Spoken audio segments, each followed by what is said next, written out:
Thank you for listening to Right Jokes, Wrong Times. Today I was joined by Tori Pool. You can keep up with Tori at toripool.com. We started the podcast with me telling her how I'm jealous of some of the things that she does on stage. You do a lot of things on stage that I'm really jealous of. Like, I'll give you an example. I think you do a lot of things, like you can go to very silly places on stage in some of your bits that I can't do. I can't do like silly in a lot of my bits, and I've tried and it fails so miserably, and you do it so well. I'm interested to see what a joke you have that works on stage and how you wrote it and how it changed and all that stuff. Cool. Well, thank you for the compliments. I love hearing them. A joke that really works on stage for me is like anytime I'm talking about my husband, honestly, especially I think that males and females can get with it, but like one of my most favorite is the tech deck one that I do. Yeah. I like it because it has like a built-in callback to it, and I can also make fun of it throughout. Like I've been experimenting with it lately where if I do the joke early enough in the set, then by the end of it, I can still like throw in a little dig at him at the end about his skateboards. But I had fun writing that joke because it was like an inside joke around the house. Like my husband plays with tech decks. Like that is like a thing. And his friends would come over and just like be like trying tricks with each other and stuff. And I thought, this is so weird. I think the earliest parts of that joke, I was like being dirty with it. Like I was like, it's two dudes fingering a half hole, I think is one of the things Jesus. I used to say. And then I was like, that's fucking dirty.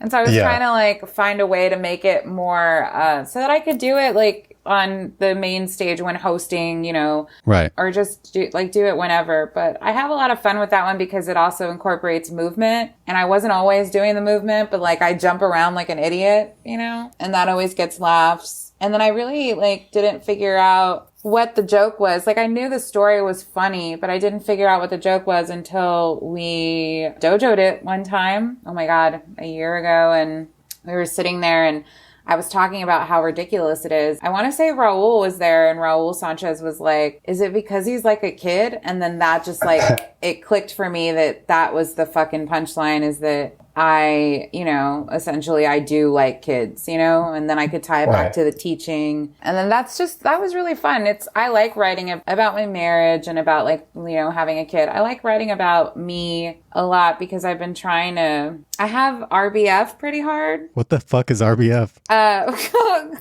My face at rest looks mean. Oh, resting bitch face. Okay, I know resting bitch face. I'm not good with acronyms. Are you under a rock? It could be like an app. I don't know what that is. Yeah, the new RBF app. It just is mad at you all day. But yeah, I just think that I spent a lot of time trying to make myself appear more human to people. And so I write about like marriage, you know, sucking and like kid sucking and like life sucking. But do you get a lot of inspiration for most of the jokes you write around the house? Like almost all of my joke writing that I do comes off of stuff that my kids do or my wife does pretty much when I'm chilling at the house. Almost everything. Yeah, a lot of it is like in the house or like the hangs, like after a show, like just talking to somebody and then laughing at what you're saying, like talking to like like-minded people, or just or getting way too stoned and then thinking about ridiculous things and how,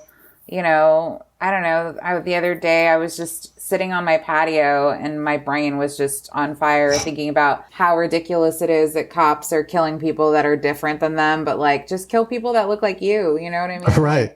Right. Go for the clones. And I couldn't stop laughing because that's just stupid thoughts that I have. Or I'll see something on Twitter that's annoying, and then I kind of take that and then I'm like, okay, how can I make this setup punch? Like, how can I make it the shortest joke possible? Which is something that I'm trying to do a lot more now, especially with like COVID, you know, because I think attention spans like are shorter, and I feel like I can't tell longer stories or I might lose somebody if a part of it isn't funny, you know? Well, that's why this podcast is so goddamn short, because I know people can't pay attention and I'm like, people don't want to listen to me. So with that being in mind, I'm actually going to move things on. So I also asked you to think about a joke that didn't work on stage that maybe you like. What do you have for me? So what's funny is that when you first asked me to do this podcast, you were like, I really like your foot fetish joke. And that for me is a joke that sometimes it really kills and sometimes it just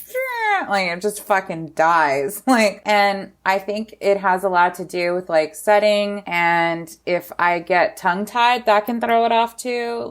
Because it really is like a rhythm of how long that joke is, Right. So like the foot fetish joke started because some dude DM'd me. Rose Diaz is his name because I don't care.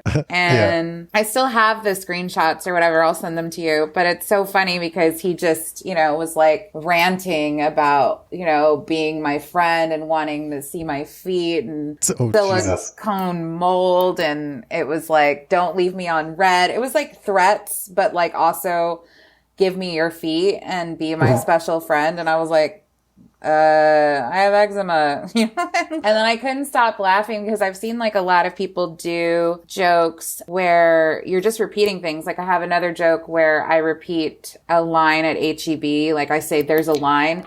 And sometimes every time you repeat that, every time I would repeat that, I would get laughs and just by repeating something. And I thought, oh my God, I want to do this with this long thing and see how many times I can repeat it and get a laugh. So it was really more an exercise in how much I could get away with it. Really? Okay. That's crazy because the first thing I thought when you told me it was this joke is I started thinking of exactly the joke you just talked about, your HEB storyline. And I was like, oh, that's funny. That's repetitive. I was like, oh, maybe she writes a lot of repetitive jokes, but I couldn't think of anything else. So that one inspired this new one then? Yeah. That definitely was like, okay, if I can repeat and get laugh or drag it out, like I did that HEB joke at Aztec Theater and it was like sold out.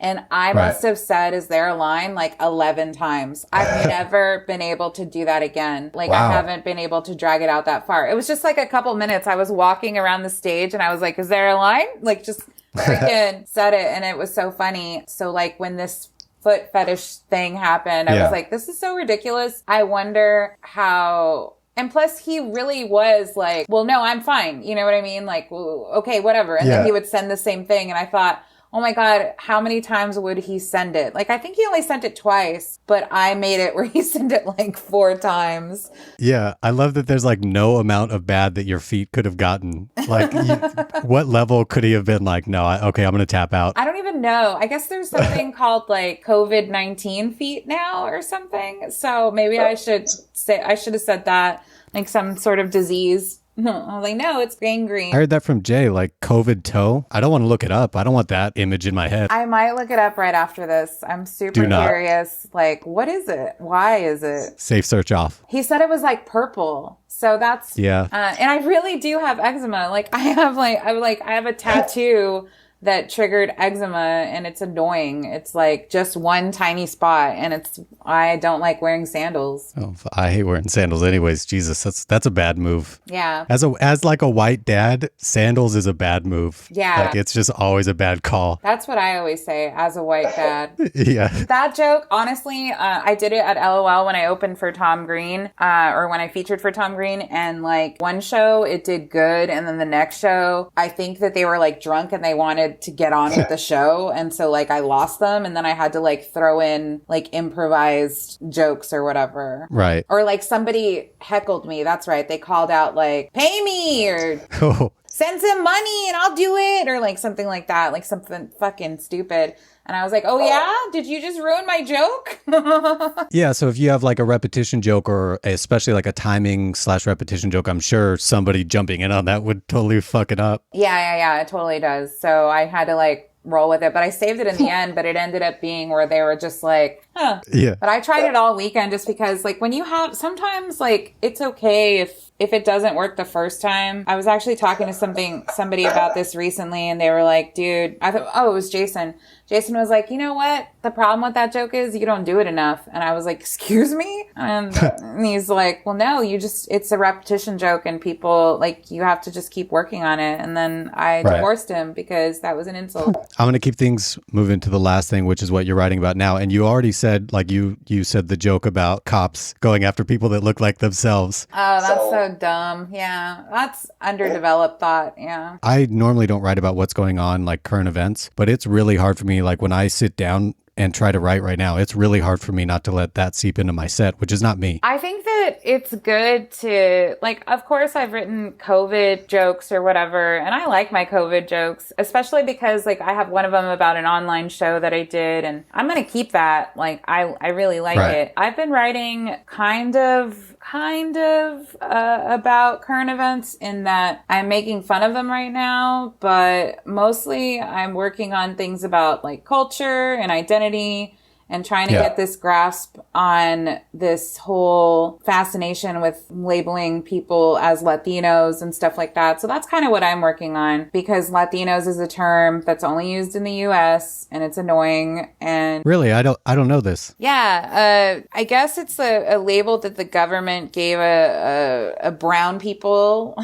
Shit. And they were like, this will encompass everyone, but like outside of the US, like if you're from Colombia or you're living in Colombia, you would say I'm Colombian. You know what I mean? Right. You're living in Puerto Rico, you're Puerto Rican. Right. They don't use the term Latino. So I guess I've been playing a lot with that just because I sound like a graham cracker, you know, I don't sound Mexican. I don't speak Spanish. So a lot of the jokes that I've been doing right now is kind of going back and making fun of how I'm a shitty Mexican, you know, like I think the joke I think it's kind of stupid, but the joke that I've been trying on stage and that I wrote during COVID-19, it's about like how I identify as Peruvian, Mexican, and Spanish, but I get mixed reviews when I say I'm just PMS. So, and that always gets a good quick laugh, you know, and I'm like, cool. Well, not always. I just tried it on stage when I hosted a couple of weeks ago, but all weekend it worked. And I was like, hell yeah, dude. Nice. I wrote that and I didn't get to open mic it really, you know? It's only happened with like one or two jokes where I've gone like paper to stage and it's like, boom, it's kind of there. It doesn't happen often for me. Yeah. Well, the only things that ever work that way are quick setup punches. And honestly, Twitter is like my best friend. I'm ridiculous on Twitter.